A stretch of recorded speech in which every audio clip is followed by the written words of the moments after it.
Hello, Heartlifters. Just wanted to hop on for today's Heartlift with you. It's been a while since I connected video. I think it's been a couple weeks, hadn't been too long, but I just got off of a fabulous interview with this beautiful first-time author, actually, Meredith McDaniel. She's a licensed professional counselor. She's a mom of 3 elementary school children, wife. She's an elder in her church. She's just a remarkable young woman, and she has written this book, In Want and Plenty, and it's actually nominated for Christian Book of the Year. And I was just so honored to have Meredith on so that you all can glean from her work in this book, because it's just so good. She sits with a tension that I often see in my own life. I'm always talking to myself first, but she sits with a tension that isn't often addressed in the Christian framework. I've learned about it in mindfulness-based stress reduction and some other mindfulness programs that people would consider outside of the Christian frame. And it's learning to sit with is how it's versed in mindfulness-based stress reduction, learning to sit with the unpleasant and the pleasant. So it's not an either or, it is a both and. And so how do we sit in our life with both joy and sorrow, both peace and pain? How do we sit with these tensions in our lives? And she utilizes the beautiful gift of manna that the Israelites are given in their journey through the wilderness. That, about 3 million Israelites, and they were taken from their slavery, and that story is recorded in Exodus, and they are taken to the promised land filled with milk and honey. And her practice is called Milk and Honey, which is in Charlotte, North Carolina.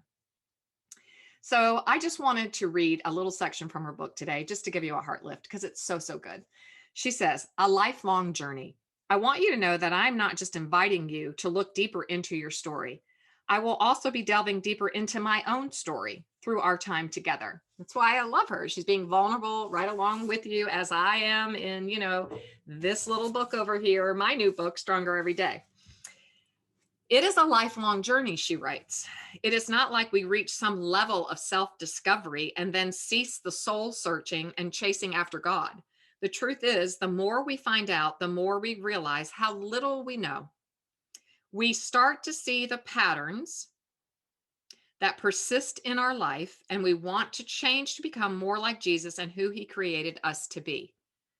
Because there are patterns that are in our life, and we can see them in each decade. Typically, I am in my 7th decade, and I finally feel like I am free from some of these stuckness patterns that have held me back. And I've been a prisoner to these patterns, these unhealthy patterns in my life for so many decades."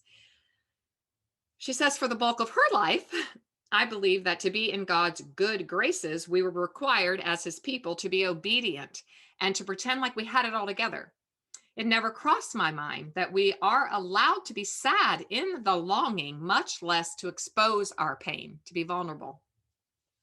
We innocently use verses like Romans 8:28, and we know that in all things God works for the good of those who love him, as ammo to fuel our hard-working mentality. Many days we go through life denying that there is a deeper problem beneath the surface. We tend to suppress the loud longing and live blissfully ignorant within the rat race of our jobs, schools, and families. The ache is rooted in the reality that no matter how hard we try, we cannot provide the solution to our problem. We simply cannot work hard enough to ease the pain we feel. The truth is that we are not enough." It's the whole premise of the book. We're not in control. We're not enough. We need someone, capital S, greater than us, to rescue us and do what only he can do.